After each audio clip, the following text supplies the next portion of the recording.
E vamos entrar aqui no mundo do vinho. Você falou que você começou em 2004, mas em 2008 mesmo... Em 2004 foi o meu primeiro emprego em restaurante. Eu era comim nesse restaurante, né? Auxiliar de garçom. Era um restaurante dentro de um shopping. Tinha um intervalo grande entre almoço e jantar, de 4 horas, das 3 da tarde às 7 da noite. E o restaurante não nos dava vale transporte para ir para casa, nada. E ficava um pouco distante também.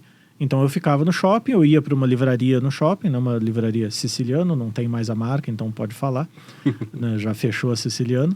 Então eu ia para uma livraria e ficava ali lendo, sempre li muito desde criança, e livros em geral, literatura e tal. E eu comecei a ler também livros sobre aquilo que eu estava trabalhando, né, sobre gastronomia, sobre vinho, sobre café, sobre charutos.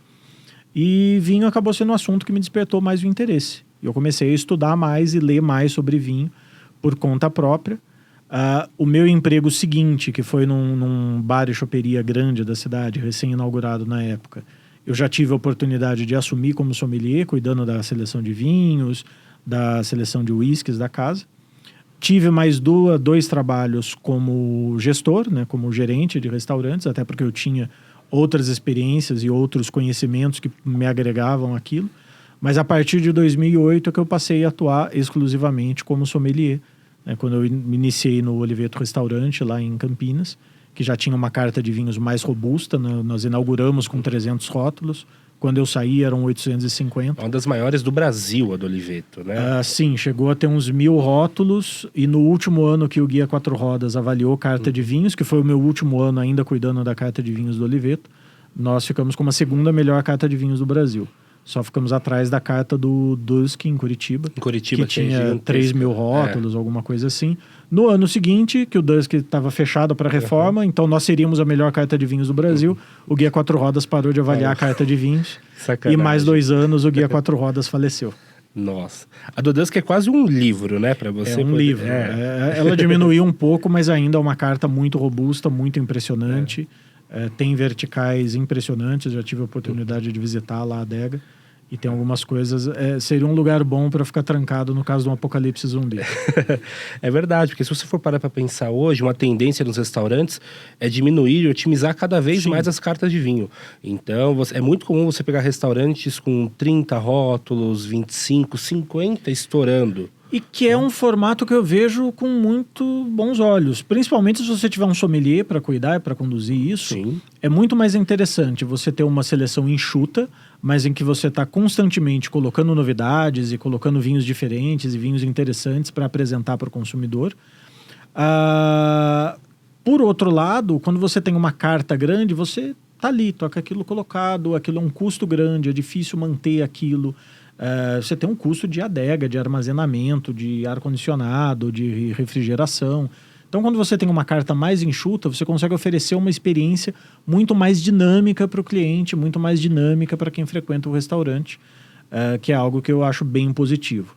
Mas, é claro, tem toda a aura envolvida em você entrar num restaurante que tem uma carta de vinhos e uma adega gigantesca, com uma seleção ampla de rótulos. Tem o seu lugar também, mas é um investimento que nem todo dono de restaurante está disposto a fazer, né? Sem dúvida, você tem que ter um estoque gigantesco, né?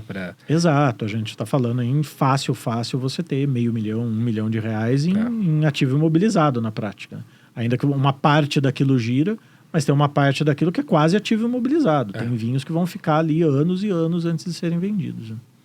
Você já passou pelo salão, né? Sim. Ali no Pobre Juan, você coordenava uma equipe de sommeliers, Sim. Mas você chegou a ser sommelier de salão mesmo ou não? Fui sommelier de salão no Oliveto Restaurante, eu era sommelier de salão. Nos empregos que eu tive anteriormente também, nos restaurantes que eu atuei anteriormente. No Pobre Juan, não. No Pobre Juan eu era diretor de vinhos e bebidas para o grupo todo. Eu tinha uma posição na gestão corporativa. Então, eu estava no corporativo, na gestão do grupo todo.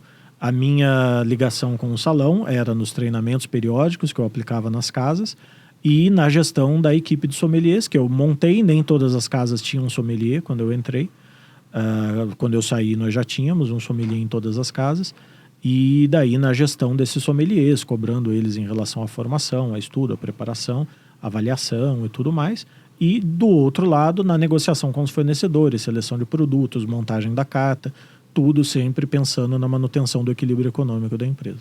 Me conta um pouquinho aí da sua formação e do tricampeonato. Como é que foi essa história? Primeiro você foi pela ABS? Sim. Bom, eu comecei estudando, na verdade, por conta própria. Na Saraiva. Né? Na Siciliano. Siciliano, Agora desculpa. virou Saraiva. Saraiva comprou a Siciliano. Então a primeira formação do Diego é na Saraiva. Siciliano, Exato.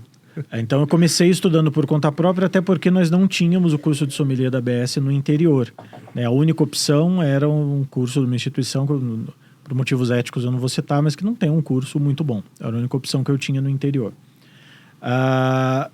Quando eu cheguei em Campinas, em 2009, foi a primeira turma de sommeliers da ABS fora das capitais, fora de Rio, São Paulo, que foi a turma da ABS Campinas, onde eu me inscrevi.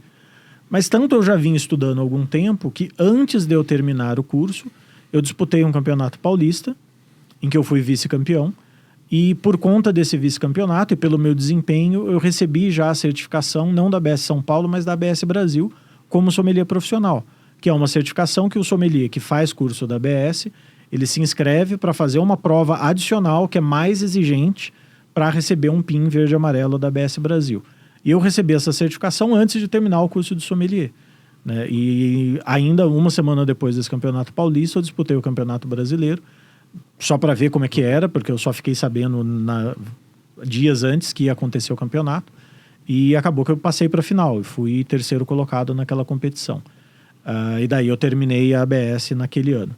No ano seguinte, eu fiz também a certificação da Associazione Italiana Sommeliers, que foi parte aqui no Brasil, parte lá na Itália. E em 2014 e 2015 eu fiz a certificação da Court of Master Sommeliers. Eu fiz o Introductory e o Certified. Além disso, eu fiz também os cursos da W7, na Wine Spirits Education Trust, até o nível 3, né, que é um avançado deles. E tenho também a certificação com professores de Londres como educador da W7. E tenho também a certificação do French Wine Scholar, que é uma especialização de uma instituição americana em vinhos da França. Muito bem, bastante medalhinha, né? Bastante. Eu brinco que é aquele sommelier general norte-coreano. Né? A lapela vem cheia. A lapela vem cheia de medalhas. Parece um escoteiro, né? Cheio dos...